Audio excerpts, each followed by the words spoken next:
ये air life जो story है ये रियल लाइफ बेस के ऊपर कंसिडर की गई है, जहाँ पर कुवैत में 1 अगस्त 1990 में जहाँ सद्दाम की सरकार है और अब यहाँ पर इराक और कुवैत की दुश्मनी है। ये बात को आपको नोटिस करना होगा। जहाँ हम देख रहे हैं अक्षय कुमार को, जो कि संजीव कैटियाल है, और खटियाल रंजीत खाटियाल अभी बिजनेस की डीलिंग कर रहा है, जहाँ वो बहुत ही अच्छा खुद है और फवाद के साथ उसकी डीलिंग हो चुकी है, जहाँ उसने उसके फ्रेंड की डीलिंग ले ली है और अब वो काफ़ी खुश है।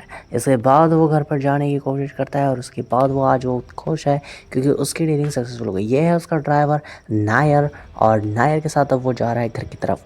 घर पर जाने पर हमें पता चलता है कि रंजीत काटियार की एक बेटी है और यहाँ उसकी एक वाइफ है। अब यहाँ पर काफ़ी ज़्यादा अमीर है वो। अब यहाँ पर उनकी प्लानिंग चल रही है कि कैसे भी करके एक पार्टी में जाया जाए, जिसका इनविटेशन उन्हें आया हुआ है और अब वो पार्टी में जाने के लिए रेडी हो चुके हैं और पार्टी में जाने के बाद वो एंजॉय करते हैं। इसके बाद हमें पता चलता है कि नाइट के समय अब नायर उसका जो घर से बुलाया हुआ है, यानी कि इंडिया से बुलाया हुआ एक ड्राइवर है, जिसके साथ अब वो काफ़ी खुश है और यहाँ पर अब इनकी नॉर्मल लाइफ चल ही रही होती है। तभी हमें पता चलता है कि रंजीत काटियाल, जो कि कुवैत में रहता है, वहाँ पर अभी इराक ने हमला कर दिया है और टीवी और नेटवर्क कनेक्शन भी काफ़ी ज़्यादा कम हो चुके हैं। लेकिन उसे लगता है ये कोई नॉर्मल अटैक हो सकता है, लेकिन ये बहुत बड़ा अटैक था। अब कुवैत के ऊपर इराक ने क्यों हमला किया है, ये बहुत बड़ी इंपॉर्टेंट बात है, जहाँ पर हमें पता चलेगा कि इराक की कुछ पैसे गिरवी थे कुवैत के ऊपर और यहाँ पर वो प्रेशर बना रहा था कुवैत को कि वो ऑयल कम सप्लाई करे ताकि उसका मार्केट में प्राइस बढ़ जाए। लेकिन कुवैत ऐसा करने से मना कर देता है, तो इराक की जो सरकार है वो यहाँ पर आकर हमला कर देती है और जो भी कुवैती है उसे मार देती है जान से। तो यहाँ पर हमारा जो रंजीत काटियाल है वो तो हिंदू है, मतलब इंडियन, तो यहाँ पर अब उसके लिए कैसे टैकल करना होगा ये प्रॉब्लम, ये इम्पॉर्टेंट है क्योंकि वो तो कुवैत से नहीं है, वो तो एक इंडिया का नागरिक है जहाँ पर वो काम करता है, अपना बिजनेस को हैंडल करता है, राइट। तो अब उसके लिए सिचुएशन बहुत ही ज़्यादा डिफिकल्ट होने वाली है क्योंकि कुवैत की जो भी सरकारें थी वो यहाँ से इन्हें छोड़कर भाग गई है, यानी कि इनकी सिक्योरिटी का अब कौन ही जिम्मेदार है ये खुद ही जानते हैं और इसी वजह से ये लोग घबरा चुके हैं। अब इन्हें लग रहा है कि अब ये कुवैत की तरह इनकी भी जान ना ले लें, लेकिन जैसे तैसे रंजीत काटियाल जो है वहाँ से जाने की कोशिश करता है। लेकिन रास्ते में इराक के काफ़ी सारे छोटे छोटे 18 साल के बच्चे सिपाही बन के घूम रहे हैं, जो मस्ती कर रहे हैं और सब तोड़ फोड़ कर रहे हैं, जहाँ पर वो ड्राइवर को कहता है कि गाड़ी से बाहर मत निकलना और वो उन लोगों को बताने लगता है कि मैं एक इंडियन हूँ, मैं कुवैती नहीं हूँ, तो मुझे माफ़ कर दो, मुझे जाने दो।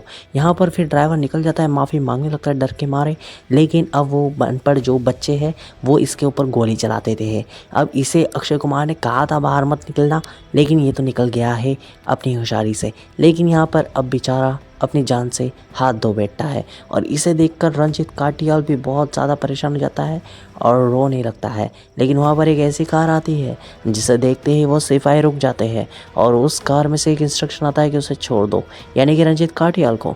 अब रंजीत काटियाल बचकर निकल गया है और उसे सिपाही ले जाते हैं उस मेजर के पास। हाँ, मेजर, जो कि इन सब का एक सूबेदार है और यही ये सब करता धरता है। नहीं, ऐसा नहीं है, ये इराक का ही एक मेजर है जो कि यहाँ पर आया है और उसे कहता है कि क्या तुम रंजीत काटियाल हो, तुम मुझे पहचानते हो, राइट, लेकिन तुम मुझे कैसे पहचानोगे, मैं तुम्हारे, जब तुम इस इराक में आए थे तब मैं तुम्हारा संरक्षण था, संरक्षण मीन्स उनका सिक्योरिटी टाइप में सारे इंचार्ज थे। लेकिन यहाँ पर रंजीत काटियाल को कहता है कि तुम मुझे नहीं पहचानते, वड़ेवर। लेकिन अब ये इराक का कब्जा इस कुवैत पे हो गया है और यहाँ पर तुम्हारा जो पार्टनर था फवाद नाम से, जिसके साथ अभी अक्षय कुमार ने डीलिंग की थी, अब उसे ये लोग मार चुके हैं और यहाँ पर वो कहते हैं कि तुम्हें भी मार देंगी अगर, लेकिन हमारी सरकार इराक की जो है वो इंडियन के ऊपर मेहरबान है, वो इंडिया को कुछ नहीं करेगी। यहाँ पर जैसे तैसे अक्षय कुमार जाता है एम्बेसी की तरफ। अब एम्बेसी क्या है ये आप पूछोगे मुझसे, तो एम्बेसी एक ऐसी जगह होती है जहाँ राजदूतों का निवास होता है या उनकी इंचार्जिंग की जाती है, उनकी देख रेख की जाती है। और एम्बेसी यानी कि एक ऐसी चीज़ होती है जो हमारे दूसरे देश में होती है और वहाँ पर जो इंडिया के लोग रहने वाले हैं उनकी देख रेख निगरानी में जो भी एक्शंस होते हैं वो एम्बेसी के अंदर होते हैं। वहाँ जाकर अक्षय कुमार कंप्लेंट करता है कि उसके ड्राइवर को मार दिया गया है और अब इराक में सब बच्चे सिपाही घूम रहे हैं और इराक के सिपाही जो है कुवैत में घुस गए हैं और यहाँ एम्बेसी उससे बताती है कि तुम अपने फैमिली को लेकर भी यहाँ ही आ जाओ, यानी कि एम्बेसी के ऑफिस के अंदर। यहाँ पर फिर हमें अगले सीन में पता चलता है कि उसकी वाइफ घर पर अकेली है, जहाँ पर तोड़ फोड़ हो रही है और सभी लोगों को मारा जा रहा है क्योंकि पूरे शहर में आतंक मच चुका है, राइट। तो यहाँ पर अब वो डर गई है और यहाँ पर अक्षय कुमार उसे बचाने की सोचता है और घर जाने की सोचता है, लेकिन वहाँ पर सिपाही अंदर घुस चुके हैं उनके घर के अंदर। ये हमें सीन में दिखाया जाता है एज अ सस्पेंसिव मॉडल। लेकिन अब अक्षय कुमार निकल चुका है उसकी वाइफ को बचाने के लिए और उसकी छोटी सी बेटी, लेकिन यहाँ पर वो जब तक घर पर पहुँचता है उसे कोई दिखाई नहीं देता। और यही पार्ट हमें ऐसा दिखाई देता है जैसे कि सब कुछ तबाह हो गया है, राइट। और यहाँ पर जब रंजीत काटियाल घर पर आता है तो वो देखता है कि घर पर कोई भी नहीं है, ऐसे कि सब तब तोड़ फोड़ मची हुई है। और यहाँ पर क्या उसकी वाइफ भी मर चुकी है? नहीं। यहाँ पर जब वो फिर वापस से एम्बेसी के ऊपर जाने की कोशिश करता है तो एम्बेसी के ऑफिस में वो जैसे ही पूछता है अपने वाइफ के बारे में तभी उसकी वाइफ उसे वहाँ मिल जाती है। और यहाँ पर अब वो उसे बताता है कि नायर मर चुका है, यानी कि उनका ड्राइवर जो कि पर्सनली उनके इंडिया से आया हुआ था। और यहाँ पर वो कहता है कि फवाद को भी मार दिया। फवाद यानी कि उसका बॉस था जिसके साथ उसने डीलिंग की थी। और यहाँ पर वो रंजीत काडियाल को भी मार सकते हैं, लेकिन कुछ पैसों के दम की वजह से, रंजीत काडियाल एक बिजनेसमैन है तो उसे पैसों के दम की वजह से भी नहीं मारा है और वो एक इंडियन है इसलिए उसे नहीं मारा है। यहाँ वो अपनी ड्राइवर की वाइफ को लेने के लिए आ जाता है और उसे लेकर भी वो एम्बेसी के अंदर आ जाता है। यहाँ पर अब रंजीत काडियाल के ऊपर सवाल होता है कि कैसे करके वो अपनी जान छुड़ाए। तो यहाँ पर अब उसे मेजर फिर से बुलाता है और कहता है कि तुम यहाँ से बचकर निकल सकते हो, तुम्हें मुझे कुछ पैसे देने होंगे। वो यहाँ पर $1000 कुछ कहता है और वो कहता है कि हम 5 लोग हैं, मेरी बेटी, मेरी वाइफ और मेरी ड्राइवर की वाइफ और उसकी बेटी जो भी है, ऐसे 5 जन। लेकिन जब वो ऑफिस में आता है तो उसे लगता है कि सब लोगों की जान बचानी चाहिए, ये सब लोगों को बचाने का जिम्मा मेरा है। यानी कि जब उससे लोग उससे मदद मांगते हैं तो वो मना नहीं कर पाता। और ये देखकर उसकी वाइफ भी उससे फ्रस्ट्रेट हो जाती है और वो कहती है कि तुम वही गलती कर रहे हो जो मैं नहीं करना चाहती। तुम सब लोगों को बचाने लग गए तो फिर हमारी रक्षा कौन करेगा? हमारी भी तो कुछ रिस्पॉन्सिबिलिटीज़ है तुम्हारे ऊपर। लेकिन वो कहता है कि जैसे हम कुवैत सरकार के ऊपर डिपेंडेंट है, ये लोग भी हमारे ऊपर डिपेंडेंट है क्योंकि ये लोग एम्बेसी के अंदर हमारे अंडर काम करते थे और हम लोग इसे जानते नहीं है, लेकिन ये सब लोग इंडियन है, राइट। तो इन सब लोगों की जान बचाने की जिम्मेदारी अक्षय कुमार ले लेता है। अक्षय कुमार की वाइफ कहती है कि ये सब करने की कोई ज़रूरत नहीं है, ये तुम्हारे है कौन, अपनी जान बचाओ और इस देश से निकल जाओ, यानी कि कुवैत से। लेकिन यहाँ पर अक्षय कुमार सोचता है कि सब लोग एक इंडियन है तो उन लोगों की जान बचानी हमारी रिस्पॉन्सिबिलिटी है।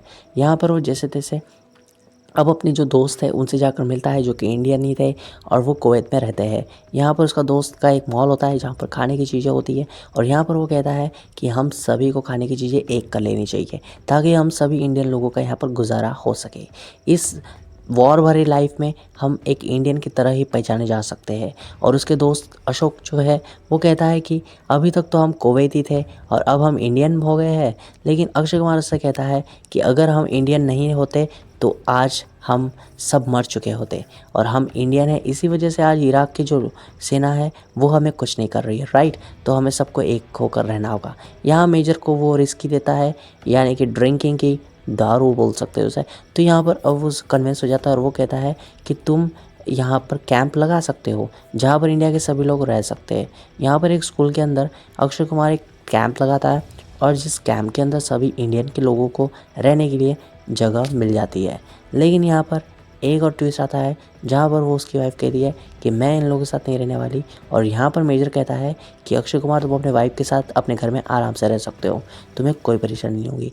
यहाँ पर एक और आदमी होता है जो काम कर रहा होता है, इसके बारे में बाद में डिस्कस करेंगे। एक और आदमी होता है वो तो अपनी ही चला रहा होता है और वो अक्षय कुमार को ही उल्टा डांटने लगता है कि यहाँ पर ये चीज़ ठीक नहीं है, ये चीज़ ठीक नहीं है, ठीक है, इसे हम बाद में देखेंगे। अभी हम यहाँ पर देखते हैं कि अक्षय कुमार एम्बेसी आया हुआ है जहाँ से सब लोग वापस जा चुके हैं जॉर्डन की तरफ। और जॉर्डन एक ही जैसे कि हमारा नागपुर और मुंबई है, इसी तरह वो मुंबई में चले गए हैं और नागपुर को छोड़ दिया है, इसी तरह से कुछ। यहाँ वो मिनिस्ट्री ऑफ एक्सटर्नल अफेयर्स से बात करते हैं। एम्बेसी के एक ऑफिसर उसे एक नंबर देता है इंडिया का, जहाँ पे वो बात करते हैं मिनिस्ट्री से। लेकिन मिनिस्ट्री में एक संजीव कोहली नाम से एक आदमी होता है, जो वो कहता है कि मैं आपकी कोई मदद नहीं कर सकता, लेकिन वो अब कहता है कि हम यहाँ कुवैत में फंस चुके हैं, हम इंडियन हैं और यहाँ पर 1 लाख से भी ज़्यादा लोग हैं, उन लोगों की बचाने के लिए कुछ हेल्प चाहिए। और इसी तरह से उसकी बात होती है और यहाँ पर उसकी वाइफ कहती है कि हमें इस इंडियन इंडियन का नारा बंद करके हमें अपनी जान बचानी होगी, क्योंकि कभी भी हम यहाँ पर मर सकते हैं। लेकिन यहाँ पर फिर से वो सारे सिपाही आ जाते हैं जो कि छोटे बच्चे होते हैं, और यहाँ पर वो हमला करते हैं और सभी खाना चुरा कर उस जगह से भाग जाते हैं। यानी कि इंडिया जहाँ रह रहा था, इंडिया जिस स्कूल में रह रहा था, वहाँ का जो खाना था, राशन था, वो लेकर भाग चुके हैं। और ये शिकायत लेकर अक्षय कुमार उस मेजर के पास आता है। वो मेजर कहता है कि वो लोग भी क्या करें, यहाँ पर इराक ने हमें भेज तो दिया, लेकिन हमारे खाने की व्यवस्था नहीं की थी, इसलिए वो लोग अब ये सब तो करेगी। इसका मतलब है रंजीत काटियाल तुम फंस चुके हो, तुम यहाँ से कभी भी जा सकते हो। अक्षय कुमार पूछता है कि तुमने मुझे पहले क्यों नहीं बताया कि इंडिया के लोग यहाँ से जा सकते हैं। तो वो कहता है मेजर कि तुमने कभी पूछा ही नहीं मुझसे कि तुम यहाँ से जा सकते हो या नहीं। यानी कि वो जब तक नहीं पूछेगा तब तक क्या ये बताएगा नहीं। अब यहाँ पर फाइनली वो डिसाइड कर लेता है कि यहाँ से वो चला जाएगा, लेकिन वो जाएगा किस देश में। यहाँ पर अब वो फिर से संजीव कोहली को बात करते हुए बोलता है कि हमें यहाँ से निकलने के लिए इंतज़ाम करो, इंडिया की तरफ से कुछ हेल्प करो। यहाँ वो आदमी बताता है कि एक औरत जो है इस इंडिया के ग्रुप में एक कुवैती है, अगर ये बात उस मेजर को पता चली तो वो सभी इंडियन को मार देगा, क्योंकि कुवैत के किसी भी इंसान को वो नहीं छोड़ रहे थे। कुवैत की एक लेडीज़ इनके ग्रुप के अंदर है, और जहाँ पर अब अक्षय कुमार उन सभी को बचाने के लिए जॉर्डन जाने की फ़ैसला कर लेता है। जॉर्डन जाके वो एम्बेसी, यानी कि जो एम्बेसी अभी तक कुवैत के अंदर थी, अब वो एम्बेसी जॉर्डन में शिफ्ट हो चुकी है। तो वो जॉर्डन में जाकर वो बात करने की कोशिश करता है कि क्या हम सभी को एक वीज़ा मिल सकता है जिसकी मदद से हम इंडिया जा सकें, लेकिन वो कहता है कि ऐसा नहीं हो सकता।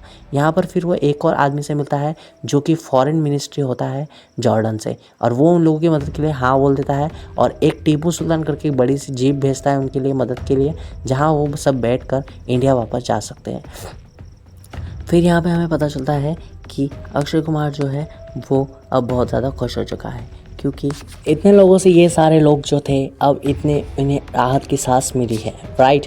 अब यहाँ पर वो सब लोग तैयारी करते हैं कि कैसे भी करके हम शिप में बैठकर यहाँ से इंडिया के लिए रवाना हो जाएंगे। लेकिन किस्मत को तो कुछ और ही मंजूर है इस कहानी के अंदर, जहाँ पर यूएन यानी कि यूनाइटेड फैसला करती है कि कुवैत के अंदर आने वाले और जाने वाले सभी जो वाहन हैं उन्हें रोक दिया जाए। और ये बात उन्हें संजीव कोहली इंडिया से बताता है, जहाँ पर फिर वो जो टीपू सुल्तान करके जो शिप थी वो रिटर्न चली जाती है इंडिया की तरफ। और यहाँ पर उसके दादाजी कहते हैं, जब ये बात न्यूज़ में फैल जाती है, कि जिस इंसान की ज़मीन उसे छोड़नी पड़े ना, उसी इंसान को पता होता है कि उस ज़मीन का क्या वैल्यू है।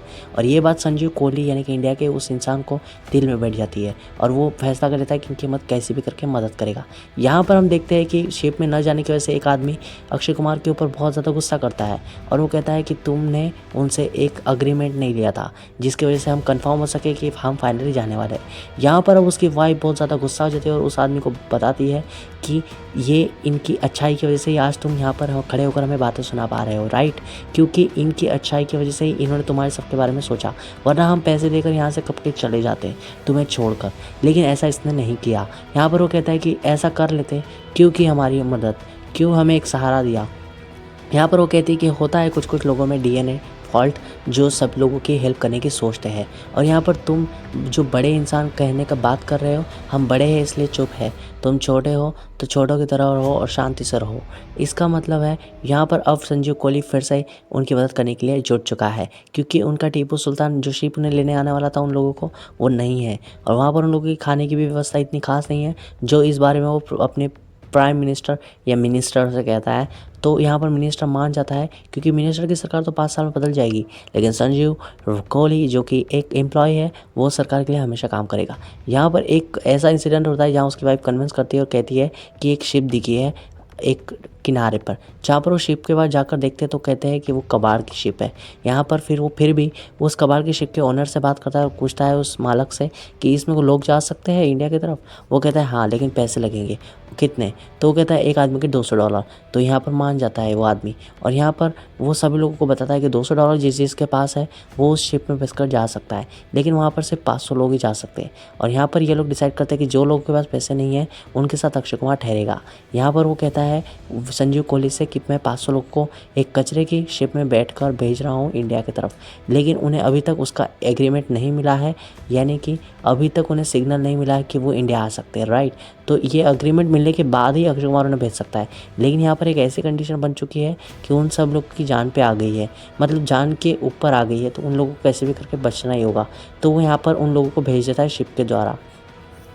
यहाँ पर अब मेजर आता है और कहता है कि मुझे पैसे चाहिए, क्योंकि तुम जो इंसान 500 लोग भेज रहे हो वो मुझे पता चल गया है इनलीगली, मैंने उनको रोक कर रखा है। अगर तुम मुझे पैसे नहीं दोगे तो मैं उन्हें इंडिया के लिए जाने नहीं दूंगा। यहाँ पर दोनों तरफ से इंडिया के लिए जाने के लिए वो बच रहे हैं। यहाँ पर वो कहता है कि तुम अगर रियल मेजर होते तो तुम्हें ये पता होता कि मैं जॉर्डन में किस लिए गया था। यहाँ पर वो झूठा झूठा अक्षय कुमार से प्लान बताता है कि मैं जॉर्डन गया था, जहाँ पर मेरी सद्दाम से बात हो चुकी है कि इंडिया के लोगों को जाने दिया जाए, और वहाँ पर जो भी कुवैत का माल है वो गिरफ्त में कर लिया जाए। अगर ऐसे में कुछ भी गड़बड़ी होती है तो सद्दाम जो है वो सभी कुवैत में का जो भी सामान है उसे स्वीप बैंक में डाल देगा। अब स्वीप बैंक मेरे हिसाब से जो है ना, वो माल फिर ऐसी जगह चला जाएगा जो मेजर के हाथ भी नहीं आएगा, यानी कि मेजर के हाथ में अभी माल है और अगर उसे पैसे चाहिए, उसे पैसे नहीं देता है अक्षय कुमार, थोड़ा सा बेवकूफ़ बना देता है कि उसकी जॉर्डन से बात हो गई है, अगर पैसे का मुझे प्रेशर बनाओगे तो मैं फिर सारी बातें बता दूंगा सद्दाम को। और वो सद्दाम के डर की वजह से, क्योंकि सद्दाम उसका ओनर है मेजर का, इसी डर की वजह से वो फिर वो चला जाता है। मेजर उसे कुछ नहीं कहता अक्षय कुमार को। यहाँ पर फिर वो जैसे तैसे उसे बेवकूफ़ बनाकर यहाँ प्लान बनाता है कि सब लोग जॉर्डन चले जाएंगे, फिर वो मेजर के अंडर से दूर चली जाएगी। यहाँ पर वो आदमी को भी कन्विंस करता है, क्योंकि वो आदमी की वाइफ गम चुकी है इस मोहल्ले में, क्यों मोहल्ले में मीन्स इस माहौल में, सॉरी। तो यहाँ पर वो एक आदमी जो है जो हमेशा ही उन्हें प्रॉब्लम दे रहा था, वो कहता है कि एक कुवैत की यहाँ पर लेडी है और उसे वो उतारने के लिए कहता है, क्योंकि कुवैत की लेडी अगर उन इराकी के इंसानों को दिख गई तो वो हम सबको मार देंगे। यहाँ पर फिर अक्षय कुमार ऐसा फैसला करता है कि वो कुवैत की जो लेडी है उसे वो अपने साथ लेने की बात करता है, क्योंकि वो अब अपनी जो जान है उसके साथ रिस्क लेने के लिए तैयार है, लेकिन उन लोगों के रिस्क के लिए नहीं। यहाँ पर वो आदमी भी उसे देखकर चकित रह जाता है, क्योंकि अक्षय कुमार अपनी जान की परवाह ना करते हुए उस औरत को बचाने की बात करता है। यहाँ पर उसकी वाइफ उसके प्राउड नज़र से देखती है, और यहाँ पर अब फाइनली वो लोग जॉर्डन की तरफ निकल जाते हैं, यानी कि अब वो मेजर के चंगुल से बच चुके हैं और जॉर्डन की तरफ निकल चुके हैं, क्योंकि अक्षय कुमार ने उसे बेवकूफ़ बनाया है। अगर वो मेजर जो है सद्दाम से बात करता, इतनी उसमें हिम्मत नहीं। यहाँ पर हम देखते हैं कि सभी लोग जो विमान चलाने वाले लोग हैं, पायलट, वो वॉर की जगह जाने से मना करते हैं, लेकिन यहाँ पर संजीव कोहली उन्हें कन्विंस कर लेता है कि तुम सब लोगों को इंडिया के लोगों की जान बचानी होगी। वहाँ पर जाकर उन लोगों को एयर लिफ्ट करना होगा, उन सभी को शिप के द्वारा यहाँ ले आना होगा। यहाँ पर हम देखते हैं कि सभी लोग परेशान हो चुके हैं, क्योंकि खाने के लिए भी वो खजूर ही खा रहे हैं और खजूर खा के जैसे तैसे अपना गुजारा कर रहे हैं। यहाँ इतने सारे लोगों का खाने का इंतज़ाम कैसे होगा। अब फाइनली वो चले जाते हैं जॉर्डन की तरफ। जॉर्डन की तरफ जाने के बाद यहाँ पर उनकी जो भी खर्चा है वो इंडिया के कमीशन डिपार्टमेंट से उठाया जाएगा, ऐसी वो बात करते हैं, और पायलट यहाँ पर मान जाते हैं उन लोगों को बचाने के लिए। लेकिन यहाँ पर एक ट्विस्ट बाकी है, जहाँ पर एक और सिपाही आ जाते हैं इराक के, वो अक्षय कुमार को पकड़ लेते हैं और वो कहते हैं कि पासपोर्ट दिखाओ। यहाँ पर अक्षय कुमार की वाइफ उसे पासपोर्ट दिखाती है, लेकिन यहाँ पर जो कुवैती जो लेडी होती है उसका पासपोर्ट इनके पास नहीं होता, और कुवैती की लेडी इनके पास है, तो ऑब्वियसली अभी सेना उन्हें मार देगी। लेकिन यहाँ पर ये 4-5 सेना के अधिकारी होते हैं। अब इन लोगों को मारने के लिए सभी लोग वहाँ पर आ जाते हैं, और जैसे तैसे इन इराक के लोगों को वो अपने अंडर में ले लेते हैं, यानी कि जितने भी इंडिया के लोग थे जिनकी मदद अक्षय कुमार कर रहा था, वो सभी लोग अक्षय कुमार की जान बचाने के लिए आ जाते हैं, क्योंकि यहाँ पर अब अक्षय कुमार की जान जाने ही वाली होती है। तभी सब लोग उसकी सिक्योरिटी के लिए वहाँ पर आ जाते हैं, और यहाँ पर अब प्राउडली अक्षय कुमार को भी ऐसा लग रहा है कि अब वो जंग जीत चुके हैं। अब ये सब होने के बाद वो यहाँ से निकल जाते हैं जॉर्डन की तरफ, और फाइनली एक फाइनल डेस्टिनी चालू हो गई है, जहाँ पर उन्हें एक परमिशन लेनी होगी इंडिया के एम्बेसी की तरफ से, यानी कि जॉर्डन के अंदर जो एम्बेसी है वो इन्हें परमिट करेगी, इंडिया के लोगों को वीज़ा प्रोवाइड कराएंगी, यानी कि जो लोग इसमें बांग्लादेश वगैरह भी है उन लोगों को भी एक वीज़ा दिया जाएगा कि जिसकी वजह से वो लोग इंडिया आ सके, और फिर इंडिया से जहाँ उनके देश है वहाँ वो जा सके। ऐसे कुछ लोग हैं, और जो इंडिया के लोग हैं वो इंडिया में रहेंगे। समझ में आ रहा है आपको। यहाँ पर एम्बेसी ये एक अधिकारी है, वो उन्हें संजीव कोहली के कहने पर परमिशन दे देता है, क्योंकि संजीव कोहली ने मिनिस्टर से बात कर ली है, और यहाँ पर उन्हें इंडिया के लोगों को बचाने के लिए अब वो मान जाता है, और एम्बेसी उन्हें परमिशन दे देती है, जहाँ पर एयरपोर्ट पर अब इंडिया का झंडा फहरा जाता है। और इसी इंडिया के झंडा के फहराने की वजह से अब यहाँ के इंडिया के लोगों को सभी को वहाँ के लिए वीज़ा मिल चुका है। अब इंडिया के लिए जाने के लिए ये सब लोग रेडी हो गए हैं। जहाँ पर एक फ़ोन कॉल आता है उस एयरपोर्ट डिपार्टमेंट में और अब उन सभी लोगों को परमिशन मिल गई है कि वो इंडिया जा सकते हैं। और ये बात जैसे ही अक्षय कुमार सुनता है उसकी खुशी का ठिकाना नहीं रहता। और यहाँ पर एक बहुत ही अच्छा गाना है जो कि के आवाज़ में है और यहाँ पर अमाल मलिक ने उसे म्यूज़िक डायरेक्शन दिया है। तू भूला जिसे तुझको वो याद करता रहा। और यहाँ पर इसी तरह से जो इमोशनल एंडिंग होती है, मुझे लगता है आप सभी लोगों को एज ए इंडियन इस मूवी को देखना चाहिए। और ये मूवी भी काफ़ी अच्छी थी, जो कि अक्षय कुमार की बेस्ट परफॉर्मेंस भी हो सकती थी। और यहाँ पर वो आदमी उससे गले मिलता है जो कि बहुत ही शॉकिंग होता है सभी के लिए। और यहाँ पर वो अब उसे प्रेस करते हैं और यहाँ पर वो जो कुवैती औरत थी उसे वीज़ा देने के लिए वो उसका हस्बैंड बन जाता है, क्योंकि उसकी वाइफ भी गम जाती थी इसी जो वॉर सीज़न में थी उसकी वाइफ गम चुकी थी। यहाँ पर वो जैसे जैसे पार्ट टाइम के लिए उसे अभी का सभी चीज़ों को हैंडल कर लेता है। और यहाँ पर उन लोगों की ताली बजाते हैं जो लोग उन्हें बचाने के लिए आए थे। यहाँ पर इसी तरह से बहुत सारी फ़्लाइट आई थी उस टाइम पे इंडिया की तरफ से और यहाँ पर वो लोग सेलिब्रेशन करते हैं। और संजीव कोहली जो कि अक्षय कुमार से कभी नहीं मिलता, उसकी सिर्फ फ़ोन की कॉल बात होती है, ऐसा मूवी में दिखाया गया है। और यहाँ पर इंडिया में ये रियल स्टोरी हो चुकी है, जहाँ पर 1990 में जब सद्दाम करके एक मिनिस्टर यूएई में था, वहाँ पर लोगों को बचाया गया था।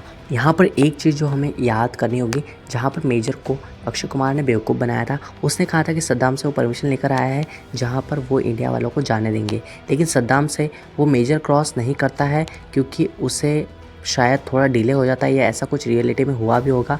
लेकिन तब तक अक्षय कुमार सभी को लेकर जॉर्डन आ जाता है और जॉर्डन आने के बाद उन्हें सिर्फ एक परमिशन की ज़रूरत होती है जो कि इंडिया की तरफ से मिलनी थी। और इंडिया के बड़े दिल की वजह से वो सिर्फ एक इंडियन है, इसी वजह से उन्हें परमिशन मिल जाती है इंडिया आने की। और वहाँ पर से जो अलग अलग देश के लोग हैं उन्हें अपने देश में जाने की अथॉरिटी मिल जाती होगी शायद। और यहाँ पर इसी तरह से कुछ हुआ था 1990 में, जो कि इस देश के लिए बहुत ही प्राउड वाली बात है, जहाँ पर इंडिया ने एक ऐसी एयरलिफ्ट की थी जहाँ पर सभी लोगों की जान बचाने के लिए उन्होंने अपने विमान भेजे थे और वहाँ पर सभी लोगों को शिफ्ट किया गया था।